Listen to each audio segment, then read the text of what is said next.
Бейнебаянды бастамас бұрын айта кетейін. Каналға аз ғана адам жетпей тұр. Подписка басып кетсеңіздер, разы боламын. Бұл оқиға шын өмірден алынған. Жүрегіңізді тебірентетін, ойландыратын шынайы әңгімелерді осы видеодан тамашалаңыз. Күйеуім Ерланның вахтаға кеткеніне 2 айдан асып кеткен еді. Басында уақыт тез өтетіндей көрінген, бірақ күндер жылжыған сайын үй ішіндегі тыныштықта ауырлай берді. Таңертең балаларды мектепке жіберемін, үйдің шаруасын істеймін, кешке оларды қарсы аламын.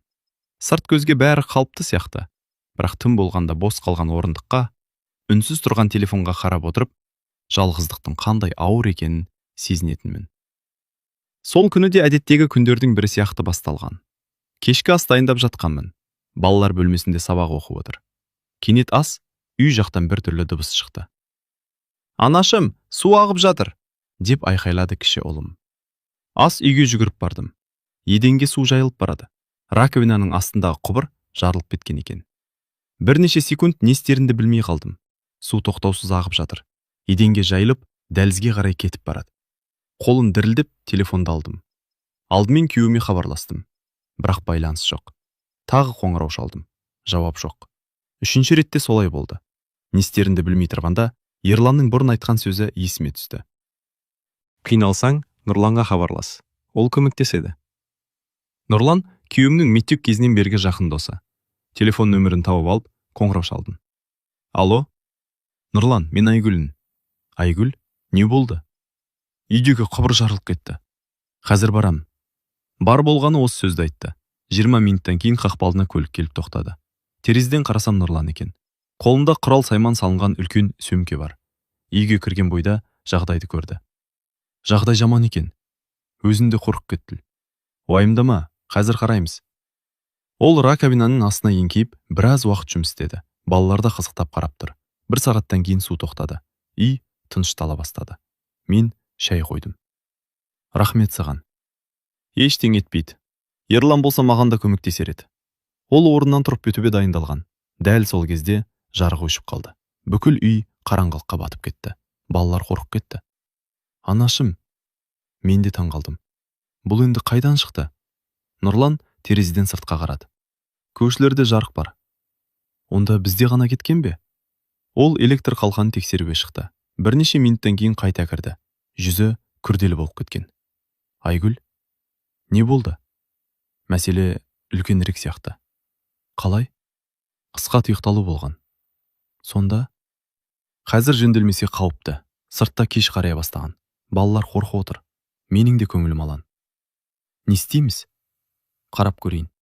Сөйтіп тағы жұмыс басталды. Сағат 9 болды, 10 болды, 11 болды.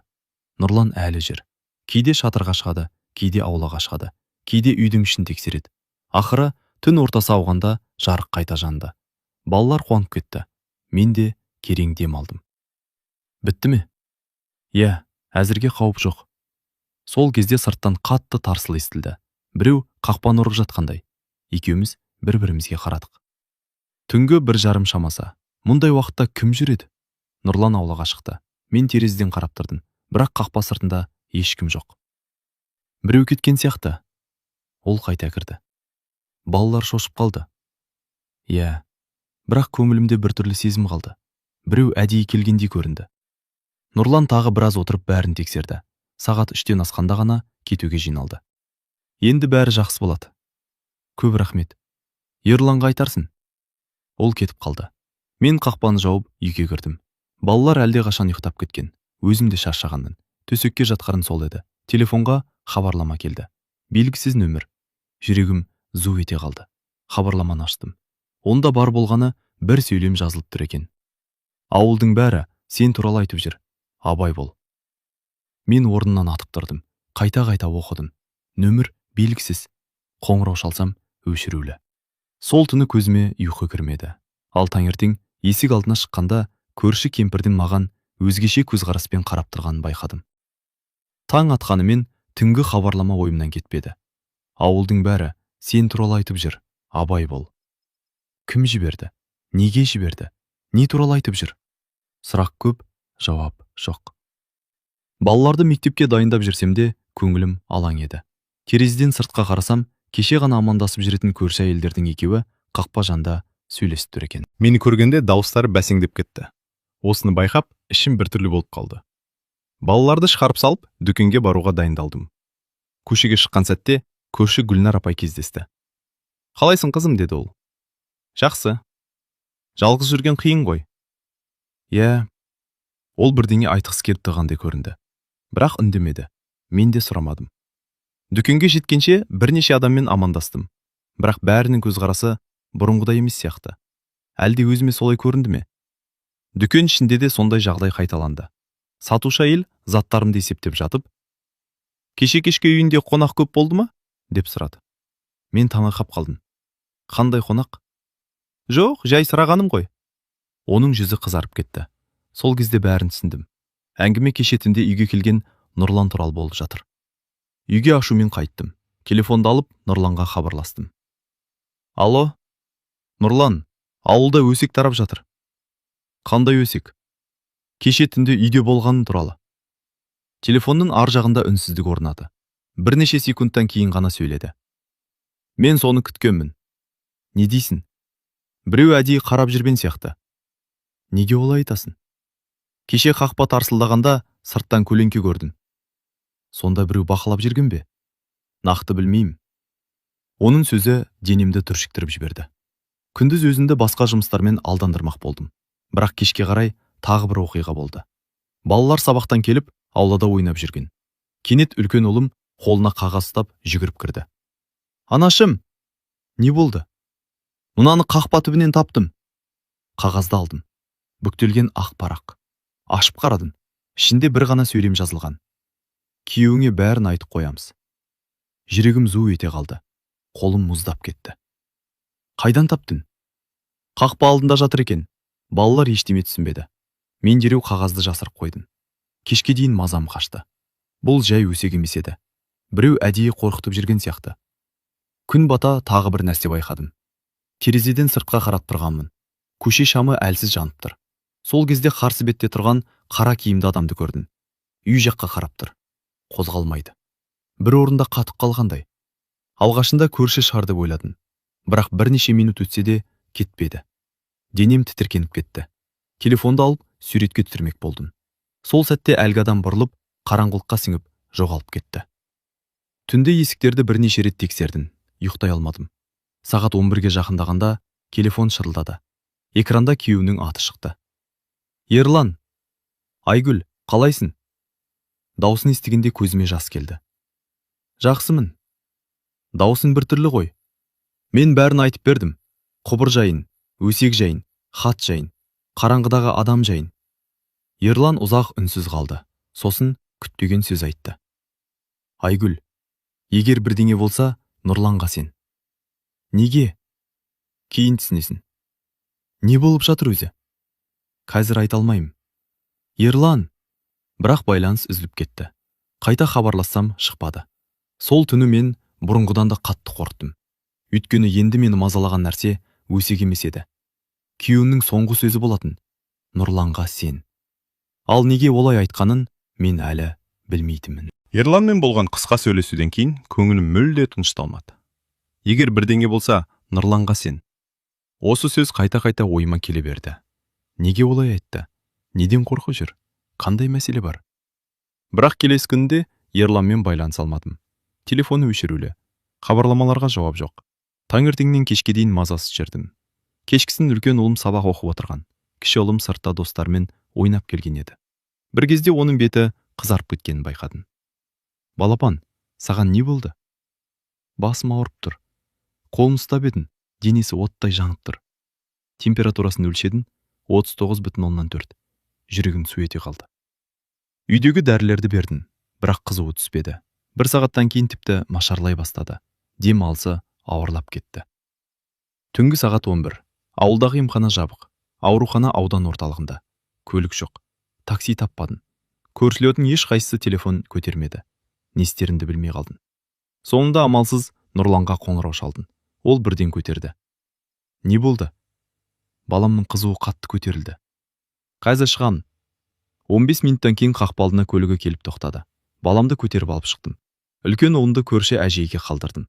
Көлікке отырған соң аудан орталығына қарай жүрдік. Түн қараңғы. көше бос. Тек көліктің жарығы ғана жолды жарып келеді. Біраз үнсіз отырдық. Сосын Нұрлан сөйледі.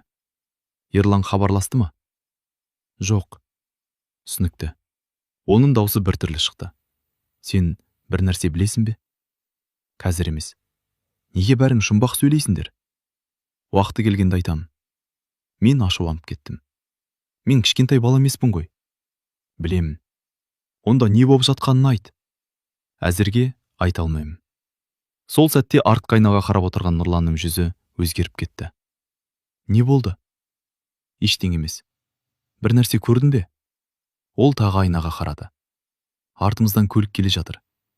Мен де бұрылып қарадым. Шынында алыстан екі шам көрінеді. Соған бола ма? Жоқ. Неге? Ол көлік ауылдан бері біздің артымыздан келе жатыр. Жүрегім дүрсілдей бастады. Сенімдісің бе? Иә. Осыдан кейін көліктің ішін үнсіздік басты. Арттағы көлікте ара қашықтық сақтап келеді. Озып кетпейді, қалып та қоймайды. Кек соңымыздан еріп келеді. 10 минут өтті. 20 минут өтті. Әлі солай. Менің қорқынышым күшейе түсті. Полицияға хабарласайық. Әлі ерте. Ерте дейсің бе? Сабыр сақта. Кенет Нұрлан көліктің жылдамдығын арттырды. Арттағы көлікте жылдамдай түсті. Енді күмән қалмады. Олар шынымен соңымыздан келе жатқан еді. Нұрлан, қорықпа. Бұлар кімдер? Білмеймін. Бірақ оның өзі де мазасыз екені көрініп тұрды. Бірнеше шақырым өткен соң Нұрлан кенет оңға қарай бұрып кетті. Ескі қосалқы жолға түстік. Арттағы көлікте бұрылды. Көрдің бе? Деді Нұрлан. Мен үнсіз бас изедім. Енді шынымен қорқынышты болды. Бірнеше минуттан кейін қарсы беттен үлкен жүк көлігі шықты. Сол сәтті пайдаланып Нұрлан тағы бір бұрылысқа кіріп кетті. Арттағы көлік жүк көлігіне бөгеліп қалды. Біз алға ұзап кеттік. 5 минуттан кейін артта ешқандай жарық көрінбеді. Құтылдық па? Әзірге иә. Мен терең дем алдым. Ауруханаға жеткенде баламды бірден қабылдады. Дәрігер тексеріп шықты. Бақытыма қарай ауыр нәрсе емес екен. Қатты суық тиген. Қызуын түсіретін ем жасады. Түнгі 2 шамасында ауруханадан шықтық. Баламның жағдайы жақсарған. Мен де аздап тыныштала бастадым. Бірақ дәл сол кезде Нұрланға біреу хабарласты. Ол телефонға қарап қалды. Экрандағы нөмірді көргенде өңі бозарып кетті. Кім? Белгісіз нөмір. Көтер. Нұрлан қоңырауды қабылдады. Бірнеше секунд тыңдап тұрды. Сосын ештеңе деместен тұтқаны қойды. Не деді? Ол маған қарады. Көзінде бұрын көрмеген қорқыныш бар еді. Олар Ерланның қайда екенін біледі екен. Менің жүрегім тоқтап қалғандай болды. Не? Ауруханадан қайтып келе жатқанда да үнсіз отырдым. Бір жағымда қызуы түскен ұлым ұйықтап жатыр. Ал менің басында жүздеген сұрақ. Нұрлан, шындықты айтшы, дедім ақыра. Ол біраз үнсіз қалды. Айгүл, кей нәрсені Ерланның өзі айту керек еді. Бірақ ол жоқ қой. Білем. Онда сен айт. Нұрлан ауыр күрсінді. Ерлан соңғы 1 жылда қаржылық қиындыққа тап болды. Қандай қиындық? Қарыз. Мен аң-таң болып қалдым. Қарыз? Иә. Бірақ ол маған ештеңе айтқан жоқ. Саған уайымдамасын деген шығар. Жүрегім ауырып кетті. 15 жыл бірге тұрған адамым менен осындай нәрсені жасырғанына сенгім келмеді. Қанша қарыз? Нақты білмеймін. Нұрлан. Шамамен 10 миллион теңгеден асады. Мен сөйлей алмай қалдым. Мұндай ақшаны елестетудің өзі қиын еді. Ол ақшаны не істеген? Бір танысымен бизнес бастаймын деп кірген. Сонда серіктес алдап кеткен. Көлік ішін үнсіздік басты. Үйге жеткен соңда көзім ілінбеді. Таңға жақын ғана аздап мызғып кеткен екенмін. Бірақ таңертең тағы бір оқиға болды. Қақпа қағылды. Сыртқа шықтым. 2 бейтаныс ер адамдар. Жастары 40-тардың шамасында. Қара киінген. Жүздері суық. Сіз Айгүл боласыз ба? Иә. Ерланның әйелі? Иә. Олар бір-біріне қарады. Күйеуіңіз қашан келеді? Жүрегім тағы да дүрсілдеп кетті. Неге сұрап тұрсыздар? Бізге керек еді. Қандай мәселе? Қарыз мәселесі. Мен үндемей қалдым. Демек Нұрлан өтірік айтпаған. Олар шынымен Ерлан істеп жүр. Біз ештеңе білмейміз. Бірақ біз білетіміз бар. Не? Ол бізден ақша алған. Мен ашуланып кеттім. Ол үйде жоқ дедім ғой. Онда табылған кезде айтыңыз. Олар бұрылып кетіп қалды. Бірақ қақпадан шығар алдында біреу тоқтады. Айтпақшы. Не? Біз ғана іздеп жүрген жоқпыз. Осы сөзді айтып кетіп қалды. Мен тұрған орында қатып қалдым. Күн бойы мазам болмады. Кешке қарай Нұрлан келді. Бәрін айтып бердім. Ол да қатты ойланып қалды. Жағдай нашарлап бара жатыр. Олар кімдер? Қарыз берген адамдардың бірі шығар. Ал біз ғана іздеп жүрген жоқпыз деген не? Мен де соны түсінбей тұрмын. Сол кезде үлкен ұлым жүгіріп кірді. Анашым, не болды? Біреу терезеге тас лақтырды. Екеуміз атып сыртқа шықтық. Ешкім жоқ. Бірақ жерде тағы да бүктелген қағаз жатыр. Қолым дірілдеп аштым. Бұл жолы бір ғана сөйлем емес еді. Қызыл қаламмен үлкен әріптермен жазылыпты. Ерлан қайтпаса, ақшаны сен төлейсің. Қаным басыма шапты. Балалар қорқып кетті. Менің де қорқынышым ашуға айнала бастады. Жетер енді. Нұрлан қағазды қолына алып ұзақ қарады. Сосын күтпеген нәрсе айтты. Айгүл, біз бір жерге баруымыз керек. Қайда? Ерланның бұрынғы серіктесіне. Ана алдап кеткен адамға ма? Иә. Неге? Өйткені бүкіл мәселенің түбі сонда сияқты. Сонда осының бәріне сол қатысы бар дейсің бе? Әзірге нақты білмеймін. Ол терең демалды. Бірақ бір нәрсеге сенімдімін. Не нәрсеге? Біреу сендерді жай ғана қорқытып жүрген жоқ. Онда біреу Ерланды өте қатты іздеп жүр. Сол сәтте телефон шырылдады. Белгісіз нөмір.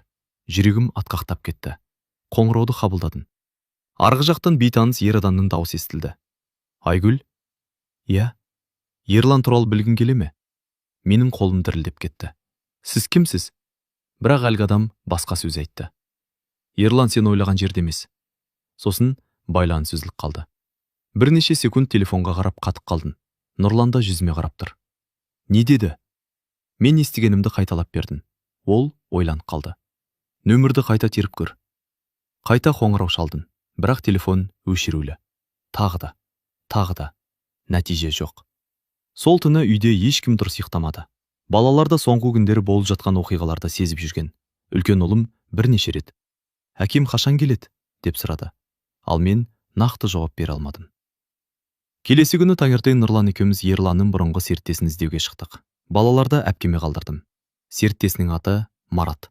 Ол көрші ауданға көшіп кеткен екен. Үйін тауып барғанымызда есікті орта жастағы әйел ашты. Марат үйде ме? Әйел бізге таңырқай қарады. Сіздер кімсіздер? Ерланның таныстарымыз. Әйелдің жүзі бірден өзгеріп кетті. Марат бұл жерде тұрмайды. Қайда кеткен? Білмеймін. Қалайша білмейсіз? 3 ай бұрын кетіп қалған. Осы сөзден кейін біз бір-бірімізге қарадық. 3 ай бұрын. Дәл Ерланның проблемалары басталған уақыт. Байланыс жоқ па? Жоқ. Телефоны өшірулі. Үмітіміз үзілгендей болды. Бірақ кетер кезде әйел бізді тоқтатты. 1 минут. Я. Соңғы кездері сіздер сияқты адамдар көп келіп жүр. Қандай адамдар? Маратты іздейтіндер. Жүрегім тағы шым ете қалды. Демек, алданып қалған жалғыз Ерлан емес. Кешке үйге қайтып бере жатқанда телефон шырылдады. Бұл жолы бейтаныс нөмір емес еді. Экранда вахта кеңсесі деп жазылып тұр. Қолым дірілдеп жауап бердім. Алло? Сәлеметсіз бе, Айгүл ханым? Иә. Біз Ерлан жұмыс істейтін компаниядан хабарласып тұрмыз. Сол сәтте жүрегім тарс тоқтағандай болды. Не болды? Арғы жақтағы әйелдің даусы ресми әрі салқын шықты. Соңғы күндері Ерлан жұмыс орнында болмаған. Қалайша болмаған? 3 апта бұрын жұмыстан сұранып кеткен. Мен не естігенімді түсінбей қалдым. Кешіріңіз, не дедіңіз? 3 апта бұрын. Бірақ ол маған күнде вахтада жүргенін айтты ғой. Өкінішке қарай біздің мәлімет бойынша ол объектіде жоқ. Телефон қолымнан түсіп кете жаздады. Нұрлан көлікті жол шетіне тоқтатты. Не болды? Мен әрең сөйлептімін. Ерлан. Не болды Ерланға? Ол вахтада болмаған екен. Көлік ішінде үнсіздік орнады. Нұрлан да шошып кеткен. Бұл мүмкін емес. Компания солай деді. Бірнеше минут бойы ешқайсыны сөйлемедік. Менің ойымда тек бір сұрақ. егер ерлан вахтада болмаса, онда соңғы 3 апта бойы қайда жүрген? Кешке қарай тағы бір күтпеген жағдай болды. Қақпа алдына ақ түсті көлік келіп тоқтады. Ішінен костюм киген ер адам түсті. Қолында папка бар. Өзін таныстырды. Мен жеке тергеушімін. Тергеуші? Иә. Бізге не үшін келдіңіз? Ол папкадан бір суретті алып шықты. Суретті көргенде жүрегім зу етті. Суретте Ерлан тұр. Бірақ ол жалғыз емес еді. Қасында белгісіз ер адам бар. Екеуі қаладағы дәмханалардың бірінде отыр. Суреттің бұрышында күн көрсетіліп тұр. Бар болғаны 5 күн бұрын түсірілген. Бұл қайдан? Бізге тапсырыс берілген. Кім берді? Оны айта алмайын. Ерлан қайда? Біз де соны анықтап жатырмыз. Мен суретке қайта қарадым. Ерлан аман, тірі. Бірақ вахтада емес. Үйде де емес. Басқа жерде. Басқа адамдармен. Тек не үшін жүргенін ешкім білмейді. Тергеуші кетер алдында тағы бір сөз айтты. Айгүл ханым. Иә. Егер Ерлан сізбен байланысқа шықса, бірден хабар беріңіз. Неге? Ол біраз үнсіз қалды. Сосын жай ғана. Өйткені қазір оны тек қарыз берген адамдар ғана іздеп жүрген жоқ. Онда кім? Полицияда іздеп жүр. Осы сөзді айтып бұрылып кетті. Мен орнында қатып қалдым. Ал Нұрланның жүзі әп сәтте бозарып кеткен еді. Мен де Нұрланда не айтарымызды білмедік. Ерланның қарызы бар екенін енді ғана білген едім. Енді оның вахтада болмаған анықталды. Үстіне полиция іздеп жүргені қосылды. Бір кезде өмірім өзім танымайтын бөтен адамдардың тағдырына айналып кеткендей еді. Сол түні көзіме ұйқы кірмеді. Таңға жоқ телефон шырылдады. Белгісіз нөмір. Бұрынғыдай қорықсам да бірден көтердім. Алло? Арғы жақтан таныс дауыс естілді. Айгүл. Денем дір ете қалды. Ерлан? Иә. Сен қайдасың? Тыңдашы мені. Жоқ, алдымен қайда жүргеніңді айт. Уақытым аз. Ерлан. Мен жақында бәрін түсіндірем. Бізді неге алдадың? Телефонның ар жағында үнсіздік орнады. Сосын ол ауыр күрсінді. Мен сендерді қорғағым келді. Өтірік айтпа. Шынымен. 3 апта бойы қайда жүрдің? Кейін айтам. Қазір айт. Маратты іздеп жүрдім. Мен аң-таң болып қалдым. Не? Ол көптеген адамды алдаған. Сонда ақшаны алып жоғалып кеткен. Ал сен? Мен ақшаны қайтаруға тырысып жүрмін. Жалғыз өзің бе?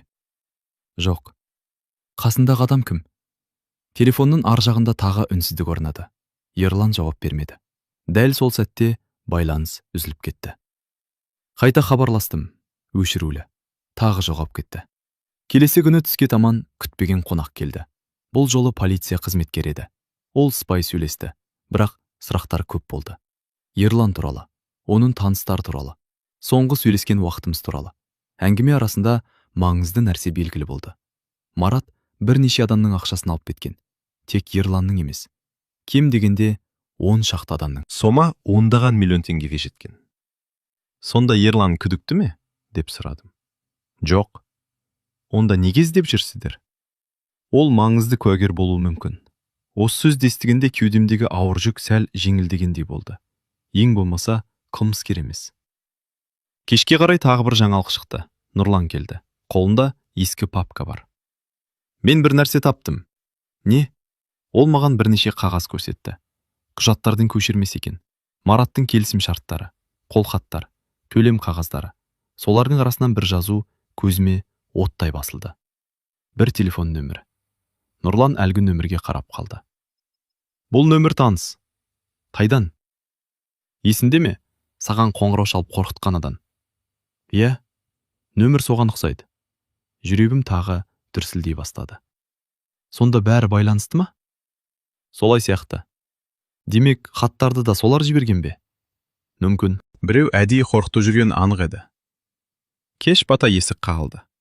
Ашсам, көрші Гүлнар апай тұр. Өңі ыңғайсыз. Айгүл, сөйлесейікші. Үйге кіргіздім. Біраз үнсіз отырды. Сосын күтпеген сөз айтты. Мен кешірім сұрауға келдім. Не үшін? Ауылдағы өсек үшін. Қандай өсек? Кеше емес, бұрынғысы. Не айтқыңыз келеді? Гүлнар апай төмен қарады. Біреу бізге әдейі жалған әңгіме таратқан. Кім? Нақты білмеймін. Не деп айтты? Нұрлан екеуің туралы. Мен ашудан демімді ішіме тарттым. Сонда бәрін әдейі ұйымдастырған ба? Иә. Неге? Сені жұрттан ұялтып жалғыз қалдыру үшін сияқты. Осы кезде бәрі өз орнына келе бастағандай болды. Хаттар, қорқытулар, өсектер. Бәрі кездейсоқ емес, біреудің жоспары. Сол түні сағат 11-лер шамасында тағы телефон шырылдады. Бұл жолы бейне қоңырау. Экранға қарадым. Жүрегім тоқтап қалғандай болды. Экранда Ерлан тұр. Шаршаған, арықтап кеткен. Бірақ аман, тірі. Айгүл. Көзіме жас келді. Қайдасың сен? Үйге қайтып келе жатырмын. Рас па? Иә. Бәрі бітті ме? Ерлан басын изеді. Негізгі шындық анықталды. Қандай шындық? Ол бір сәт үнсіз қалды. Сосын айтты. Марат табылды. Мен демімді ішіме тарттым. Сонда ертең бәрін білесіңдер. Ал сен? Ертең үйде боламын. Экрандағы бейне өшті. Мен орнында ұзақ отырдым.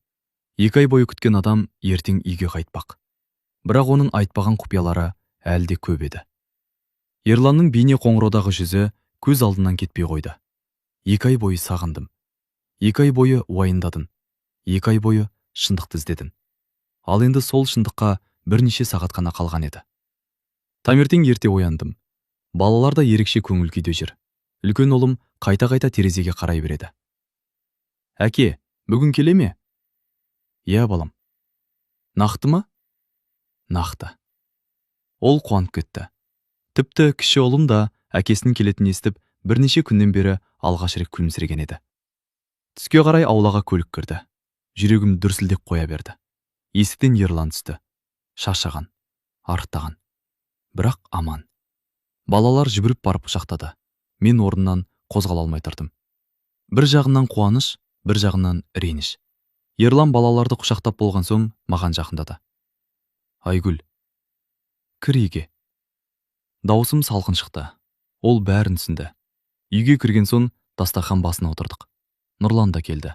Барлығы үнсіз. Ақыры Ерлан сөз бастады. Мен сендерден кешірім сұраймын. Ешкім үндемеді. Мен өтірік айттым. Неге? Дедім. Себебі сендерді араластырғым келмеді. Біз бәрібір араласып кеттік қой. Ерлан басын төмен түсірді. Сосын бар шындықты айтып берді. Марат бірнеше адамды бизнес ашамыз деп алдаған екен. Ерлан да соған сенген. Өз ақшасын ғана емес, таныстарынан алған қаражатты да салған. Кейін бәрі жоғалып кеткен. Марат ақшамен бірге қашып кеткен. Ерлан болса қарыздардың арасында қалған. Сонда неге жоғалып кеттің? Өйткені оны табуға тырыстым. Полициямен бірге ме? Иә. Сөйтсем Ерлан полицияға көмектесіп жүрген екен. Сондықтан көп нәрсені айтуға болмайтын болған. Ал бізді қорқытқан кім? Ол да анықталды. Барлығымыз Ерланға қарадық. Мараттың туыстарының бірі. Не үшін? Олар Маратты іздеуді тоқтатсын деп адамдарды қорқытып жүрген. Солар хат жіберген. Солар өсек таратқан. Солар түнде үйді бақылаған. Солар қоңырау шалған. Бәрі бір жоспардың бөлігі болып шықты. Мен ауыр дем алдым. Ақыры бәрі түсінікті болды. Бірнеше апта бойы мазалаған жұмбақтың жауабы табылды. Сосын мені көптен мазалаған сұрақты қойдым. Ал ең басындағы түн ше? Қай түн? Нұрлан таңға дейін үйде болған түн. Ерлан мен Нұрлан бір-біріне қарап күлді. Сол түні бәрі басталды ғой, деді Нұрлан. Иә, сөйтсен сол күні құбыр ғана жарылып қоймаған. Электр жүйесінде де үлкен ақау болған. Егер уақытында жөнделмесе, өрт шығуы мүмкін екен. Сондықтан Нұрлан таңға дейін кеткен жоқ. Ал біреу сырттан соны көріп, өсек шығарған. Сол өсек кейін үлкен мәселеге айналған. Мен басымды шайқадым. Бір қарағанда қарапайым түн сияқты көрінген. Бірақ дәл сол түн кейінгі барлық оқиғаның бастамасы болып шықты. Кешке қарай үй іші қайтадан бұрынғыдай жылына бастады. Балалар әкесімен ойнап жүр. Нұрлан да көмілді. Ал мен алғаш рет бірнеше аптадан кейін өзімді тыныш сезіндім. Күн батып бара жатқанда аулаға шықтым. Аспан ашық. Самал жел еседі. Арт жағынан Ерлан келіп тоқтады. Ренжіп тұрсың ба? Аздап. Түсінем. Бірақ ең бастысы амансың. Ерлан жымиып басын изеді.